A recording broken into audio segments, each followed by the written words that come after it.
All right. Hey, everybody. Just so you know, Faces of Grief is coming on December 3rd. That's our launch day, just a few days away. I am so excited to be in this book and to be part of this amazing group of authors. And today I have Jan Jeremias here. And one of the beautiful things about Jan's story, it's one of our non-death related stories. Many of the stories are about death of a loved one, but Jan's is about a divorce. And so I think it's such a beautiful addition to this book because I know for me, in the beginning of this project, I always associated grief with the death of a person, not other kinds of losses. And through this whole process, I have really learned that we need to create a larger language around grief because, the divorce is a huge loss. And it's really changed my perspective on things. Oh, thank you. Thank you, Jason, for asking me to join you here today. So do you just want me to start about what my chapter's Oh, about? yeah. Wait, hang on. I just want to give, yes, before that, but let's just give a shout out to Samantha Ruth and Grief Hab because she put Absolutely. this project together and she, had this great vision of what she wanted the book to look like. And she wanted to make sure it included these non-death related losses just as much as all different styles of death related losses as well. So, yeah. So, yeah, why don't you tell a little bit about your story, like your personal story and your story within the book? Oh, sure. So my personal story, or which is really both, um, is about my divorce and sort of like my subsequent healing after that trauma. Um, because it wasn't something I originally, it wasn't something I wanted. And so when it happened, it wasn't a part, like I wasn't the one who initiated, and I wasn't the one who wanted to end the marriage. And I think that it is such a loss. For me, it was this huge loss because it was the death of a relationship. It was a death of a whole life I was going to have. It's the loss of a family because all of a sudden you go from having two families if you're married to having one family. And sometimes that's a good thing,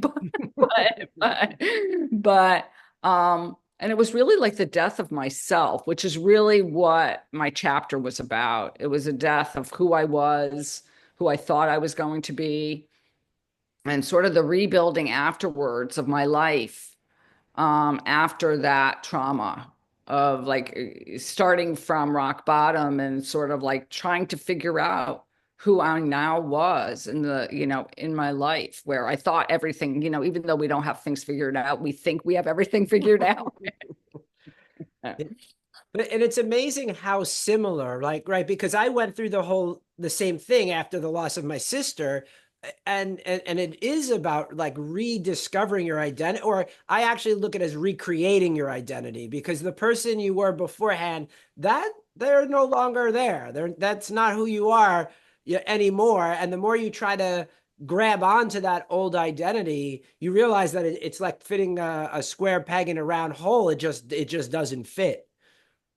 Absolutely. And I was reading an interesting thing the other day, and listening to Sharon Salzberg, the wonderful mindfulness meditation teacher, and she was talking about what equanimity is. Mm. And she was talking about equanimity being the ability to hold two states at once. Mm. And I thought about that because I thought that for a long time I was like, okay, well, you know, that was a person I was before, and then now I'm this new person but realizing that I was still that person as I was before, and I wasn't going to like you said, like I wasn't going to erase and I didn't want to erase that person. I Right. just had to figure out who I was going to be going forward, carrying that kind of wisdom, but not letting it like sort of overrule my life and Mm. not living in that space for like ever, but Yeah. just how could I utilize whatever I had learned from it and then move forward from there. Yeah, and I totally get that because it's like I have these two voices in my head that are talking sometimes at the same time. I've got like the past version of myself and the future version of myself. And then, but I get the choice to decide who I listen to, right? Like they're both part of me, and but I get the choice. Do I listen to the past part or the future self? And that's why I'm really about, like, when I work with clients, about like having the choice. Like sometimes I will let the past self, like there are the parts of me that just doesn't want to get out of bed or spend an extra half an hour, 45 minutes under the covers. Sometimes I let that person win, but then there are other times where I'm like, nope, I have to get up and get stuff done, and you have to be productive today. And so I have got both of those voices in my ear a lot of the time, and I choose which one I listen to. I love that because I think that when you recognize that you have a choice, that's where the power comes in. Yeah. You know, that you don't need to almost be overrun by whatever state you're in. Yeah. That you have this feeling of like, okay, well, I really do get to choose today Hmm. who I want to be. And like Yep. I said, it was really interesting as I listened to her and you realize how much of your own life kind of resonates with other people. And the more we share our stories, I think that's a true gift of the book because Mm. we realize how much we are connected versus, we're not as um, disconnected or not connected as we think we are, where we're actually very much the same. Yes. And so, but in it is just like not expecting. I think part of me after it happened expected that I was gonna one is that I was always gonna be in that state. So I think Mm. that's common. Like you're always gonna be in that kind of state of trauma. And not and then part of me just realizing that a part of me, like it was never gonna go away. Like that was gonna be there and that was okay.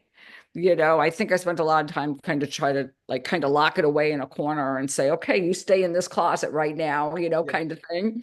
Right. And sort of like being almost afraid that it was kind of come in. And then just kind of now when it comes in, I'm like, okay, hello. You're Yeah. there. You're there. Yep. Not expecting it to be like anything but, just it's part of who I am. And it will Yeah. always be part of who I am.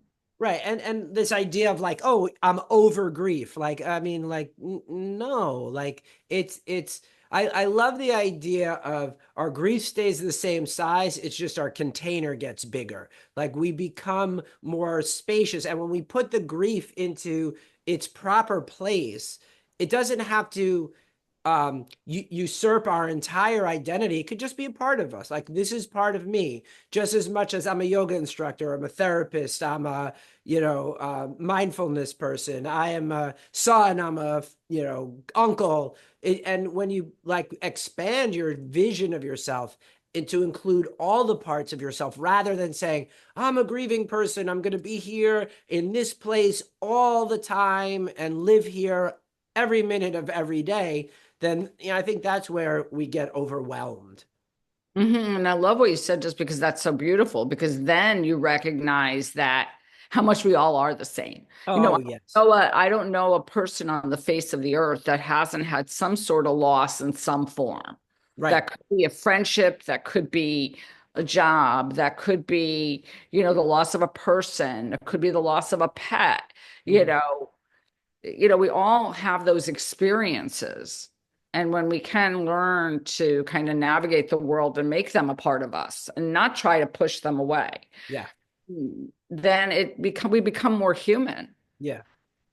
Right, right. And sometimes people think, oh, but there's like all that toxic positivity and right, like that you see all over social media, and everyone's always happy and going on vacations with these things. And the reality is we're all human. We all have those moments of, like of struggle, of challenge. And it's what we do in those moments is really what's important.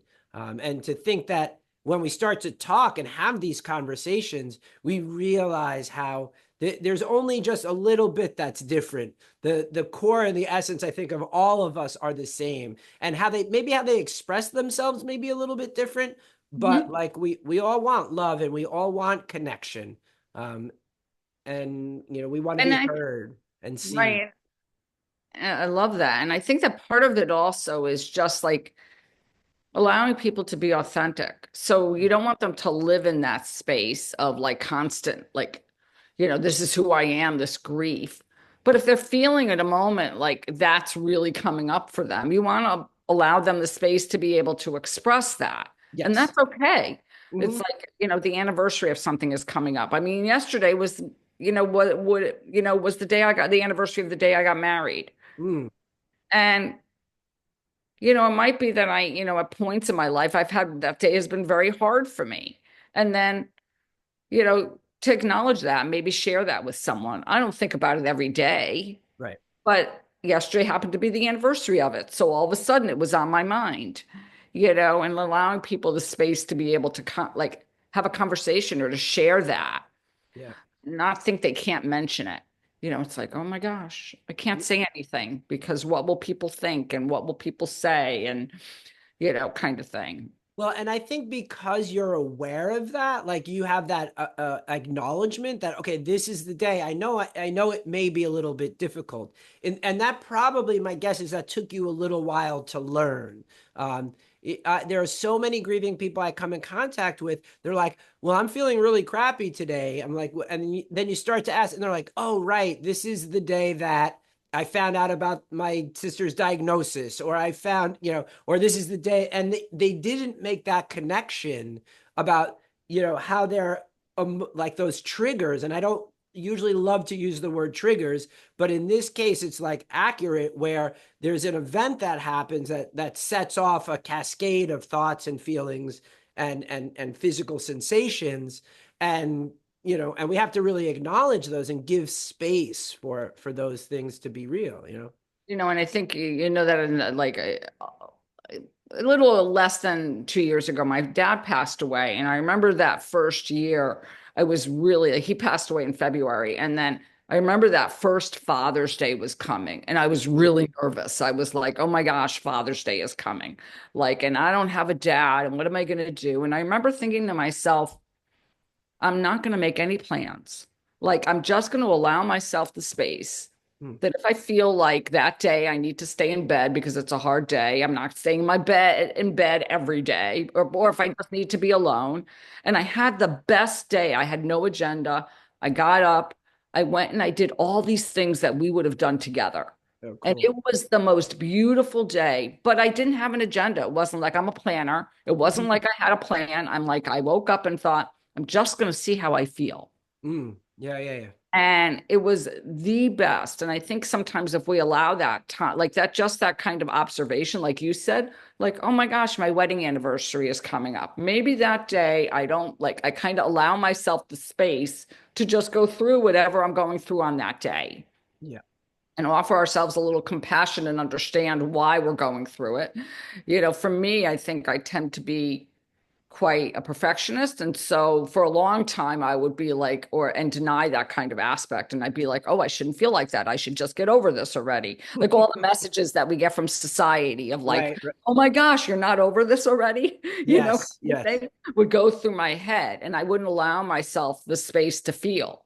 Right, right, So right, right. for me, I just like was like, okay, well, I'm not like sitting there every day and crying over my father, but this is a day that I want I want to be able to celebrate Father's Day the way I want to celebrate it. Yeah. Well, and I think going also into this holiday, because the holidays are coming up right around the corner. I mean, that's beautiful advice that your holidays do not have to look like you think they have to, or anyone else thinks they have to look. I know people that go on a Caribbean vacation from Christmas through New Year's because they need to disconnect a little bit. The kind of fake holly jolliness that and is just too much. And so they go on a trip for the week just to kind of separate and have some quiet space just to kind of regroup, or some people like to spend them at home alone, with maybe just a few friends and not do the whole holiday thing. And it does take some time to learn what really is supportive of you, because for some people, maybe being in the middle of a huge family, that may be the way to get through it. So for some people, they work and they have to stay busy, and there's nothing wrong with any of that. It's just like different strategies work for different people. And I think you just, like you said, you need to figure out the strategy that works for you. Yeah. And I always feel like you just need to figure out the right people, the right tools that you need to support yourself during that time. Yeah. Yeah. You Yeah. know, and that's why I think it's so useful to have so many tools, quote unquote, or so many things we do to help us through those things. Right. Like tools in a toolbox. Like, okay, these are my tools. I have them. What am I going to, what tool am I going to take out today? Yep. And And I kind think of, that's also the beauty of the book is, and with the whole diverse amount of the diversity of all the authors that we have, you're going to get so many different tools that maybe you never even thought about. And so I'm excited for that part of the book, because I know in my chapter I included a couple of tools that worked for me in, processing my grief. And I shared them with with in my chapter, and I know a lot of the other authors do the same as well. And so there's like a whole variety of different suggestions that, and huge takeaways for people that are struggling. yeah, no, and I agree with you. And the vast sort of wisdom that comes across from all these different individuals who experienced some sort of, loss is really a unique opportunity to help people. Yeah. And I think the breath too, like for me, it's been 26 years since I lost my sister. I know some people literally just lost their loved ones like within a year. And then there's some that are like 5 years out and 10 years out. So you're going to get all different perspectives too, because what works for you in the beginning doesn't like it you have to keep developing your strategies, because what works for you in the beginning won't work for you like a year down the road or 5 years down the road or 10 years down the road. So you always have to keep building up more tools in your toolbox for sure. Yeah, and I think the other thing that happens is sometimes with situations like this is like all of a sudden something happens and you have another loss, and all of a sudden like sort of like everything comes back because it's so, some part of you has some part of the experience is similar. Yeah. And all of a sudden you've got to go and get that toolbox and maybe cultivate other tools that are then going to work for you, or try other things because you're further down the road. But all of a sudden, you have a loss of a friend, and that kind of reminds you of the loss of a sibling, Yep. or Well, you have the end of a friendship and that reminds you of the end of your marriage, like, or something. yeah, and that is why I focus on how the grief holds in your body, because most people don't get that part. They get, okay, I've got my mind in check, I got my emotions in check, but then they don't deal with the physical component of it. And I find if you don't do all three, then it's that harmonic relationship where a friend walks out of your life, and then all of a sudden it re kind of triggers the loss of your sibling or the loss of your husband or whatever, right? Like it because it's ingrained cellularly. But if you can let the grief and let the emotions and let the thoughts release from a cellular level, then when those other secondary things happen, it doesn't have as strong of an impact. But I think most people forget the body component of it. They're like, okay, I'm good emotionally, I'm good mentally. And then when something happens, it triggers that cellular memory, and then they get kind of reactivated again. Well, it's interesting because I just got off a meeting and I was saying that one of my first experiences was sort of like this physical thing that happened after my divorce. Mm, And I was like, and that was like the thing that taught me how much like the mind and body and the emotional parts of us are all connected. yeah. I was just like, I don't know that I ever had experienced anything like that before. Or if I wasn't in a space to kind of like see it, like, or to have it be so obvious to me. Oh, And then yeah. all of a sudden I was like, oh, it really is all connected.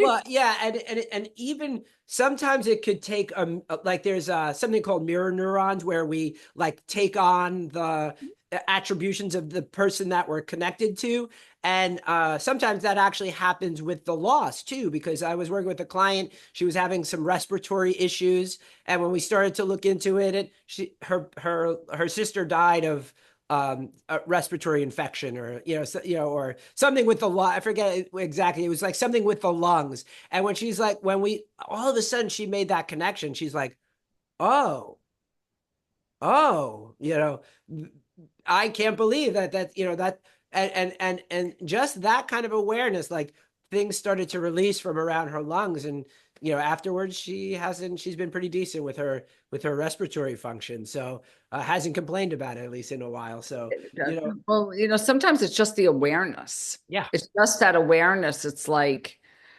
and this consciousness of like, oh my gosh, this is connected.